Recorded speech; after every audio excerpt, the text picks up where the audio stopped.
what cricket can become in the UK and the US started. I think everyone has seen the announcement of the LA Games in 2028, and the role that Major League Cricket and minor league that we also run, the excitement from the US national team beating Pakistan last year at Grand Prairie in the World Cup. I think when you put all of that together, I think this market in particular is such an exciting place for the sport, and to be part of it is it's an opportunity that I couldn't really say no to as the next challenge. Just on there, you mentioned this is one of the biggest markets going around, sure. What have been the biggest challenges for you, Johnny, and your crew? I think really it's the venues at the moment. We've obviously expanded from the 2 venues that we had last year to the 3 this year. The Oakland Coliseum was a fantastic venue for cricket and hopefully one for the future, but a complicated and complex project for us to take Major League Cricket there for the first time. Coming here for the first time presented some unique challenges, but I think we've overcome those in the main, and we're really sort of geared up and excited about what Major League Season 4 can be already. And as we look at some of the fans throughout the venues during the year, when you sit down with your team, Johnny, and you think about this year, how do you measure if it was successful, if it was not successful? What are the factors? Well, obviously we've got to do a big season review, speak to all the stakeholders involved and get their feedback.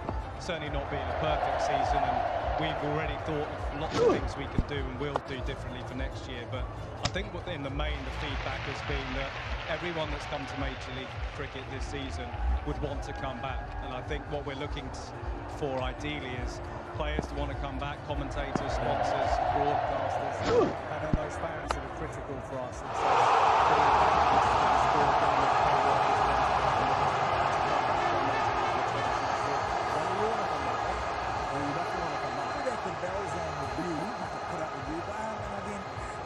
Minutes away, but again, is this sort of the window, Johnny, for MLC? Yeah, we've really focused on the cricket, I think, and making sure we get the highest quality cricket we can, both in terms of the venues and the players. And the reality is, the way world cricket is structured, for us to come to the US post-IPL, ideally we'd have sort of a 3-4 week break after the IPL. And we do want to finish before the 100 and coexist with those other big tournaments. So we've got the FIFA World Cup complication next year, but that might well be an opportunity where there'll be lots of sports fans from the cricketing world and non-cricketing world in the US next year. And yeah, I'd imagine we'd be a similar structure to this year in a similar window, mid-June to mid-July. If we talk about the impact of the MLC, and I'm going to ask Danny first. Danny, I'm going to ask you first. You've been here for 3 years. The development of the local domestic players, the batters especially, what have you seen? Has it been impressive?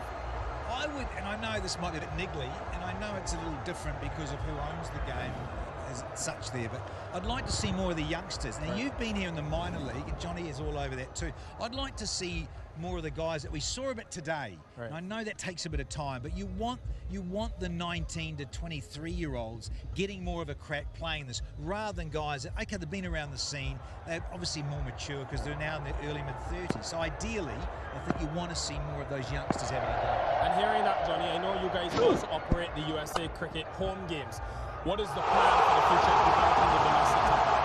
Yeah, I think minor league cricket plays a really important role in that. We just had 2 under-21 tournaments in Houston at the minor league level, which I think are an important part of developing a clearer pathway for young talent in the US and get them playing more regular and active cricket against each other. In 2027, we've already announced we're going to have 2 more teams, and that's going to need to have a bigger and wider domestic pool. So I'm travelling to Singapore with my counterpart US Cricket next week, and we're going to be sitting down with some of the biggest and best teams in world cricket, trying to bring them to the US to play against the US national teams, both men and women, because only really by playing against the best teams they're going to develop their skills and really will give us a sense of how talented they are, and we obviously want to move up the rankings from a US cricket perspective. And when you look at the people that are sitting in these seats and coming to watch the games, what role are they playing in your planning, and what feedback have you been getting from the public, society about the cricket in the USA? I think everyone's really excited. I think they've enjoyed the experience. We've obviously played most of the matches this year under floodlights, so people can come after work and we're playing in the school holidays here in the US. So I think the way the tournament is structured is giving fans the opportunity to come, and we're playing in more established stadiums, so again the facilities are better. So look, we'll be doing lots of market and fan research over the next few weeks, getting all that feedback and putting as much of it into our plans for next season. But we're genuinely excited about what Major League Cricket season for. Danny, you're the godfather of T20 cricket, like I like to say. What is unique about the MLC compared to the many leagues that you do? Well, you're playing in the United States for a start, and everyone wants this to work because it's been a long time in trying to get into this market. What I would want to say to Johnny is, what about Oakland? I mean, again, you can let it out of the bag. Well, people know anyway, really, don't they? I mean, you're looking to, lease, create something there for the next 5 years? It's a great stadium. We love being there. Yeah. It's such a historic, iconic venue of American sport with the Raiders and the A's, and obviously now cricket being played there. We did spend quite a lot of money moving the wickets from New York to Oakland, and they're there now, ready to be dropped in whenever we need them again. And we'd love it to become one of the established stadiums in North America. I think obviously with the facilities it have, it's probably already one of the best stadiums in North America. We want to create that sort of cricket history and certainly, be a venue not just for Major League Cricket, but for the US national teams for the foreseeable future. So, if we look at the other side of the game, we've got two very passionate commentators upstairs, and I'm also very passionate about the women's game. How does the Cognizant MLC in the distant future plan to incorporate the women's side of things into what this product is? Yeah, look, I mean, our commercial rights for the US national teams obviously involve the women. We're hoping that, like the men, they'll be given a sort of host slot within the Olympic Games in 2028. They're a very young team, but they're a very talented team. We hosted them very recently at Grand Prairie, and they played their first series they've ever played there at that venue against Zimbabwe women. And certainly, we're already talking about how next year we can maybe do what Caribbean Premier League did to start with, where we had some exhibition games before launching a women's version. They're certainly the discussions we'll be having over the next few months with the USA Cricket about how we can ensure that everything we're doing is given a pipeline for the best and most talented girls in this country. Just before you go, Mr. Raven, it's been great to have you and Danny. Just tell us what really motivates you to keep going around the world to your different positions. What about this motivates you? Look, I think we're in the biggest sports market in the world, and T20 cricket is without doubt the most exciting version of the game. It's the version that everyone accepts is going to be the growth product for the sport. And as we see the Major League Cricket, we've had, I think, 4 large ball finishes. We've seen some dramatic action on the field, and it's that, I think, that gives us all the excitement and hope that cricket's got a future in America, because it is, in this version, just such an exciting format, played under lights. It's the perfect format to sort of engage a new audience, and particularly an American sports-loving audience. Right, for you at home, you can see that this is a product here to stay, and also the work going on behind the scenes to get these games happening each and every year. Look, we've had our CEO of the commentary box, Danny Morrison. We've got our real CEO of the Cognizant MLC, Johnny Griff. Thank you so much to you both, and we've got an exciting finish for the rest of the tournament. Thanks, Danny? Hello, good to see you. It's time for action. Fascinating stuff. Really interesting to hear from the new CEO of Cognizant MLC, appointed in January. Head of the PCA there in the United Kingdom for head of Cricket West Indies, is moved up to Texas and taken over things at Major League Cricket. A few quotes definitely stood out. Looking for the highest possible quality of cricket, says that season 4 going to be even bigger and better. And keep your eyes again on that same slot for next year. That's sort of mid-June to mid-July 2026, or we'll be back and even bigger in 2026. And fittingly, we're heading all the way to the 30th and final group match of Cognizant Major League Cricket without knowing who our top 2 are going to be. The Unicorns to get in there and pinch the pockets of the Texas Super Kings. They need to win. Has been the Element Riders is proud to play for. 4 changes for them. Looking forward to seeing Ganesh, Dominic Briggs, Gatapali and Robin Powell all go. And then just the 1 change for the Unicorn. In comes Ben Lister with Harris Rafe. Tournament's leading wicket taker struggling with that hamstring injury. Let's hope that he can get back for the playoffs. Here come the openers. For the Knight Riders, 1 last chance for them to show what they can do this season, but they are destined to finish 6th and bottom of the table. Can they upset things and turn over the Unicorns? Delighted to have Lisa LAKR alongside me in the commentary box. Thought it was really interesting with Johnny Grave, particularly the stuff on the Olympics going forward as well. Maybe seeing if USA can get a host slot in those men's and women's Olympics. The 16th one, it seems the sport returned to Olympics for the first time in over a century. And it sounds like lots of things to look forward to in the years ahead for American cricket. Yeah, I guess the most important thing is you've got to start slowly, don't you? You've got to put your footprint first down here in the States and then slowly create the foundation and almost start to kind of lock that place in the calendar so that fans know exactly at what time of year the games are on, so they can lock that in their holidays if they have to travel. Switch the TV on and know it's June, July period. They get their cricket fix here in decent time zones, which is the most important thing. And it does take a while. Everyone thinks that they can create an IPL everywhere else. You can't. That is very unique. Xavier Bartlett, who's having a fantastic season himself, ever present for the Unicorns, will open the bowling from this to the pavilion end.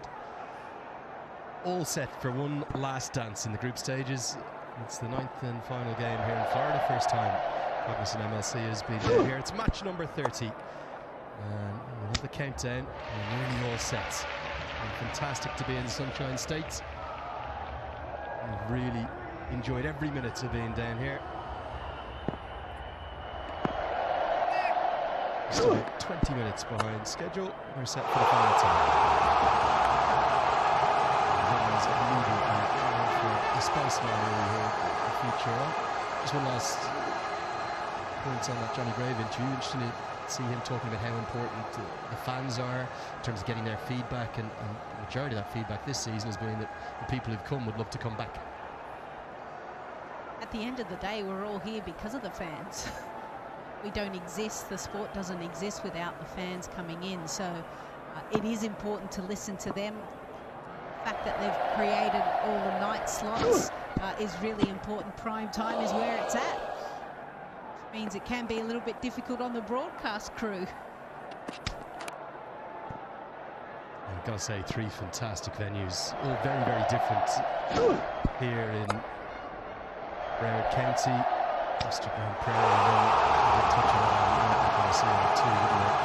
Well, officially, the Coliseum, we didn't have it fully open, but in theory, I reckon it's the 5th biggest cricket stadium in the world after it was the big one, the Narendra Modi Stadium at Ahmedabad, the MCG, Eden Gardens in Kolkata, and in Raipur. So the potential's certainly there, and I look forward to get back into the Oakland Coliseum 2026. Gorgeous drive, lasered into the offside. Fletcher gets the first boundary. Now, I'm not quite sure the position that I think it's Jake Fraser-McGurk is at. He's forward of point. We've seen 2 balls go behind point. Now, Bartlett's bowling at 80 miles an hour. You would think with an extra pace of delivery, and if he's going to hang the ball out, obviously he mustn't want to put it at 4th, 5th stump line. I'd put Jake Fraser-McGurk behind point.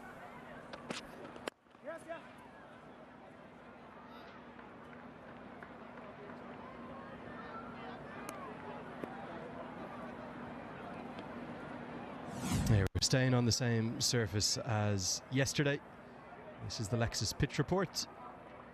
Hasn't been anywhere like as high scoring as Texas, but we have seen the potential for good individual innings in particular. The Knight Riders, well, maybe freed by the burden of any expectations, can play with a bit of freedom and set the Unicorns a challenging total today. And that's a really good stroke over pitch, certainly. A half volley in Hales, puts it away, finds the gap nicely. Alex Hales, this Cognizant MLC, has not had the best time of it. So a full toss out, or sorry, a half volley outside off stump, and he absolutely laces it through the covers. Not the start that Matt Short would have wanted. They know it's important whilst the ball is swinging. You've got to capitalise. It's an even better stroke. Nowhere near as full, but the same result. 4 more. 3 boundaries in the first over.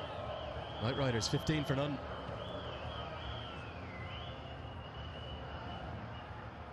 I can understand why Bartlett is pitching the ball up, because he's trying to get the ball to swing. He's got more opportunities to potentially do that. However, just too full. Man, that is a gorgeous little punch straight down the ground. Isn't looking to overhit the ball, Alex Hales. First time he's kind of out of the blocks quickly.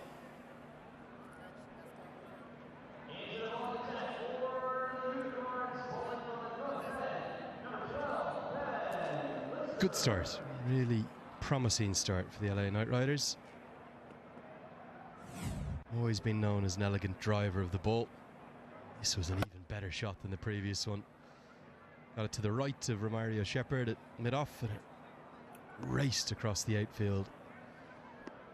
Now here's the one change for the Unicorns. It was an enforced change. Lister, oh, very nearly gets a wicket from his very first delivery in Major League Cricket. Big left-arm Kiwi's played 15 times internationally. There's his T20 numbers. Starts very nicely. Yeah, tall left-arm fast bowler. Swings the ball back in, troubles right-handers.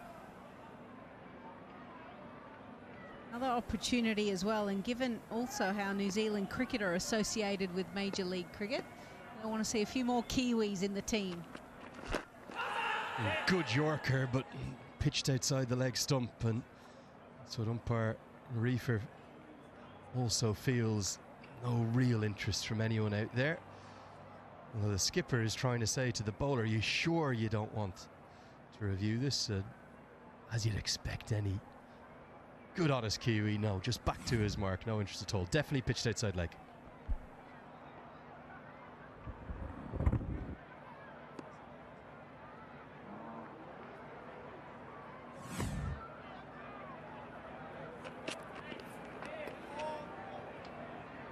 Very pleasing starts. He's played for Nottinghamshire in the Vitality Blast in the UK. He's played up in the GT20 in Canada as well for the Surrey Jaguars, but first time into action here in Cognizant MLC. And desperate to make an impression, maybe make his case to get in for the playoffs. Yeah, you can see Matt Short in at first slip there, and there's a short third. He's got the ability to take it away from the right-hander as well.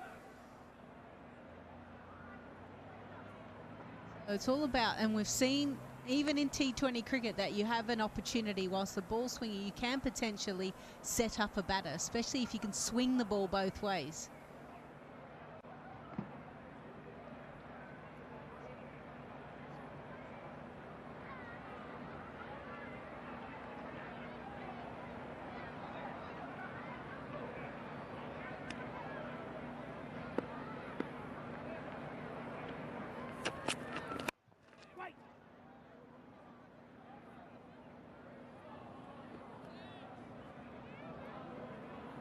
Now, Lister had no interest at all in this, and that's why definitely pitched outside leg. Might have even been missing leg actually too.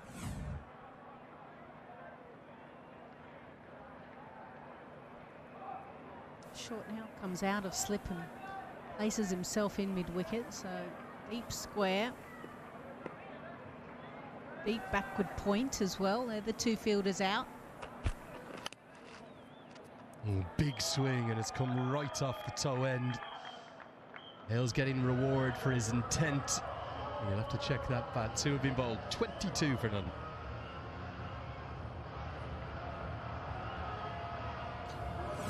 Tails saw the ball, pitched up, cleared the front leg, and managed to get a toe end of it. He's very happy with himself.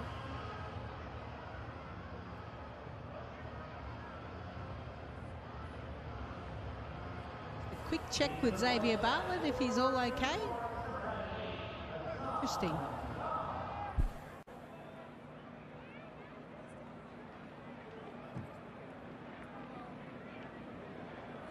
Yeah, just whilst we were on the break there, just saw one of the two San Francisco Unicorns physios, Neil Barry or Antonio Lucenti, come on just to check in with Xavier Bartlett. The last thing Unicorns would need, given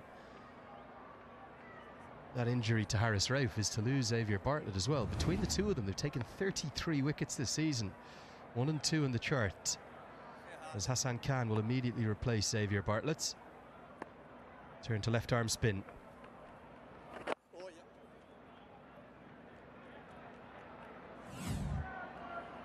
Don't see this all together too often, do you? I've seen it a couple of times when almost the player has come in and had a bit of a niggle. And it's almost like a fitness test out in the game. And so just double checking. Oh dear. How is a spinner bowling a no ball?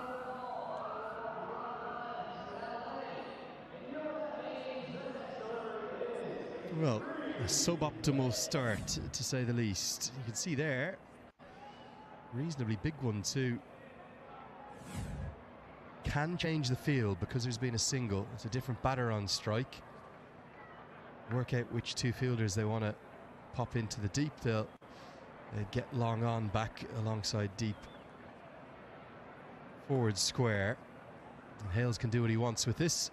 Every fielder on the offside right on the edge of the 30-yard circle. That's where he tries to target, doesn't get it. Now the catch is going to be irrelevant. To tell the DJ in the stadium that that one isn't out. You'll just get a single. A free hit, you cannot be out, remember? Ball after a no ball. So speared in by Hassan Khan. Krishnamurthy does enough to keep it to 1.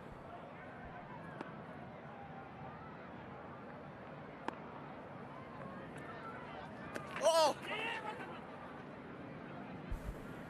You get a sense when there's a free hit like that, how many people involved in cricket understand the rules of the game. You can probably allow a few of the Americans working on it to be a little bit confused. A really unique rule, isn't it, to our sport, I suppose, in cricket. But I think one of the things they've done with the law is constantly evolving, aren't they, in cricket? And initially it was just for front foot no balls, wasn't it? Then they kind of added free hit for back foot no balls, then the Stephen Finn law with knocking the stumps off at the non-striker's end. Oh, yeah, boy. Now it's any no ball of any kind, it's followed by the free hit, so it just makes it that little bit simpler.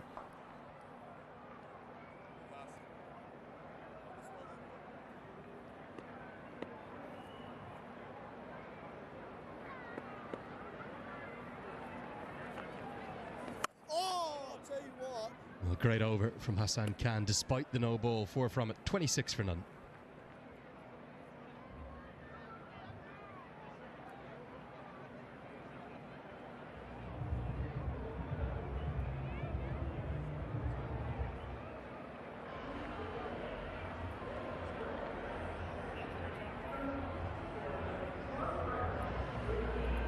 See there, Carmine LaRue on the right, Liam Plunkett in the centre of the shot. A couple of the players sitting out today. Decided not to make many changes today, the Unicorns. Still no chance for Callum Stowe, the left arm wrist spinner.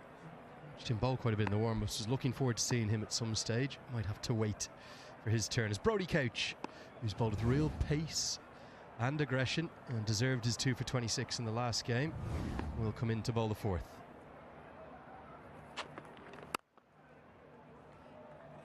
Well, one thing that we've seen in the first game as well. Carry on. Spiceman, 100 against Washington Freedom. Did strike the ball beautifully. Had missed a few games and then came back in and made it count. Was retired in that match. Unfortunately, they lost that.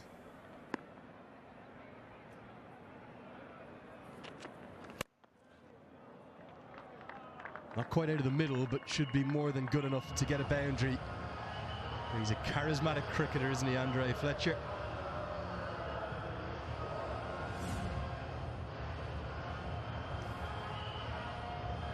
again, full in length, width on offer.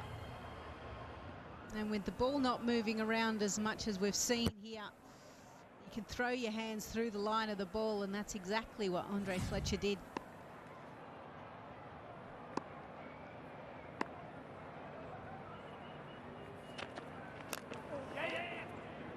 Really good pace, or admittedly speedy delivery up at 86 miles an hour, and just that inside edge has saved Fletcher.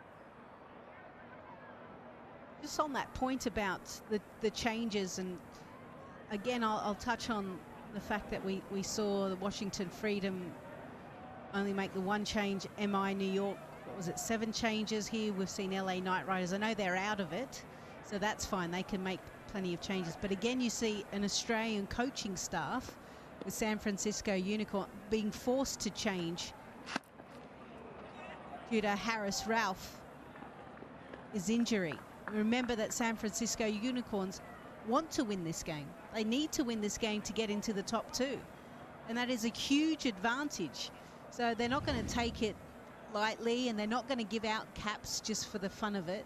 That doesn't seem to be the Australian way, and Matthew Hayden has at least backed me up with that, because that's certainly how I felt when I was there. Yeah, it's that well-known winning Australian mentality, isn't it? Baked in the culture. That's not the right line. And with the extra pace, Fletcher can just help it around the corner. Second boundary in the over. Yeah, when you have remotely speedy deliveries, you've got to get them online, don't you? You can't give them too much width, or you certainly can't put it on the hip, especially with fine leg inside the circle. It is literally a free hit. And that is what has cost Brody Couch in this over. 10 runs off it, last ball.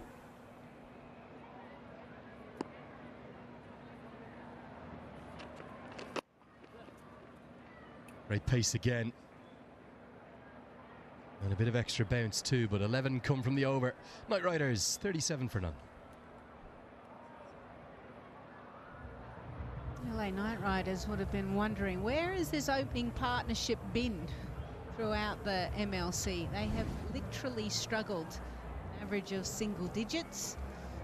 Some opportunities for a couple of players within the LA Knight Riders, figuring out who do they keep for next year and who they let go as well.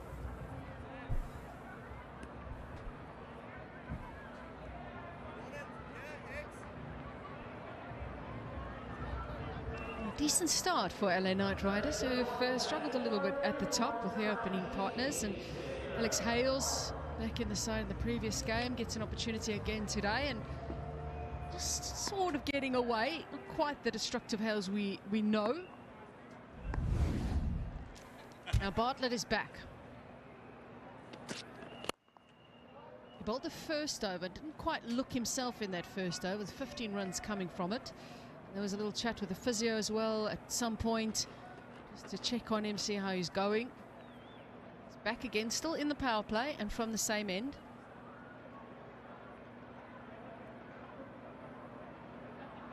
Definitely be keeping a close eye on him, the coaching staff.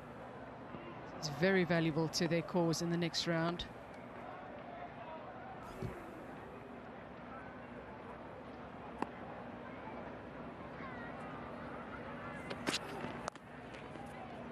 It's clever batting.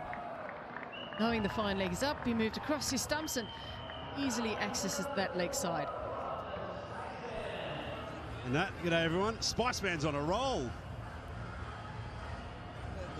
Going away at a good clip. Those 10 runs and over, that's kind of what we're used to at the other venues. You're right on your money. This wicket's definitely got better. It played better in the evening yesterday as well.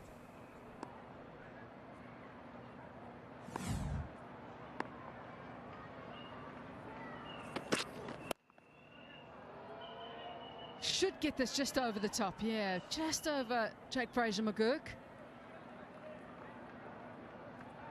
Time around, not timing it at all. It's been the hardest shot to play, that one that's trying to get tugged away to the mid-wicket boundary. Just trying to find the absolute right timing to it's been difficult. Mainly because it's variable off the wicket. You see cross-seam deliveries. Some skid, some don't. Changing the field now, 2 on the boundary leg side. Will ensure that time around coming forward inside half of the bat.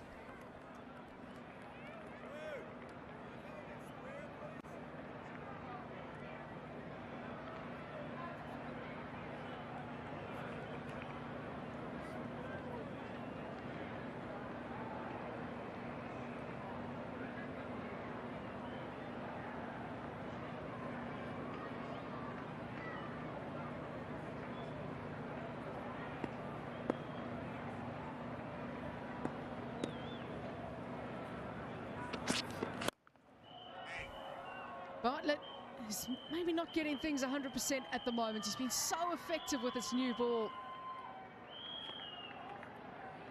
Again, not quite timing it as well, because he's just sort of got almost too underneath it, if that makes any English. It's real good English. At least he kept his shape really nicely. Didn't quite catch it clean. And that's been the story of this venue here at Broward County Stadium. The trick, though, is to try and keep holding that shape. It's always hard when you know you kind of got that variable bounce to do it. Opening partnership with 47 now. It's only their second opening stand that is past 40. 47 without loss.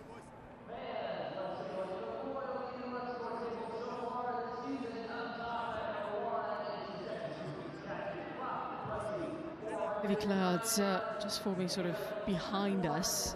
We did have some rain earlier and a delay in our first game. Definitely some rain in the distance.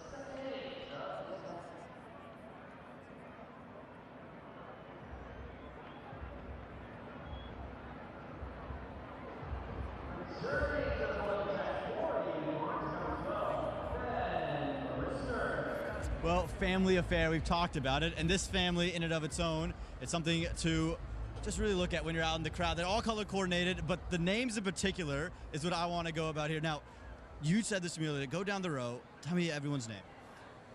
Sarisha, Manisha, Narisha, Farisha, Renisha, Anisha, and Arisha. All Ishas coming down and about. Now, your mom is here. Is her name something to do with that as well? No, it's mostly my dad's name. His name is Rishi, so we got Risha from that. All right, beautiful. Now, you told me this was your first cricket game. How have you enjoyed your experience so far? I've enjoyed it a lot. We kind of picked up on the game, so like whenever they catch the ball, I feel like that's when they hit like 6 runs, so then we just put up our flags. Yeah. Okay, close there. When they catch the ball, someone gets out. When they get it out of the stadium, that's 6 runs. All right, now talk to me about the outfits. We have 3 matching there, and we've got 4 down the row. How we come about this? So she actually picked up black and white, and I was like, I want to wear white, and we just decided to wear black and white, and the kids, they saw like 3 matching outfits, and they decided to match. Well, I love it. I got to say, the coordination has been brilliant. A free hit out in the middle, and guys, this might be the best dressed family of the entire tournament. And no ball being called by the umpire over the waist high, and also he's been given a warning as well. Careful. Right, partnership is worth 52. Too often they have gone past even 40 with their opening stand this season. So here we are, 52. Alex Hales gleefully accepts a free hit and eases us over the boundary.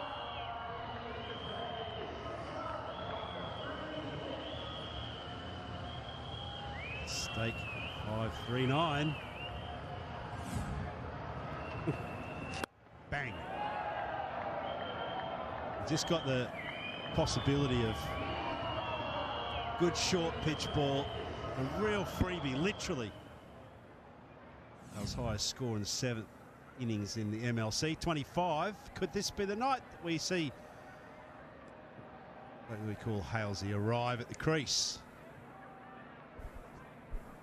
No, they don't have Horace Rolfe in the lineup, but they just look a little off tonight, San Francisco Unicorns. It's been so good, so disciplined through the season. Pressure on the batting side so many times. Oh, that's good. Very, very nicely played by Hales.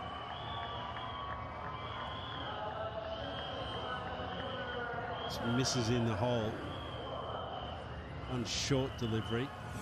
This one really full. Gives himself width. Shovels it through.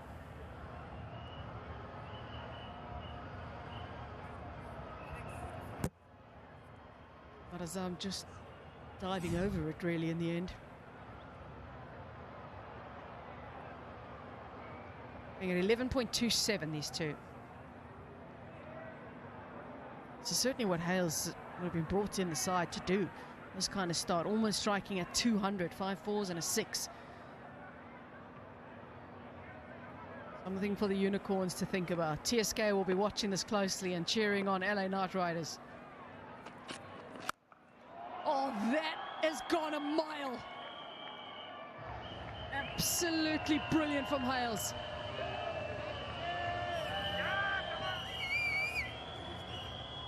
This is pumped. Absolutely pumped. High back lift. Long extension. Swats it away with a great vision for that boundary.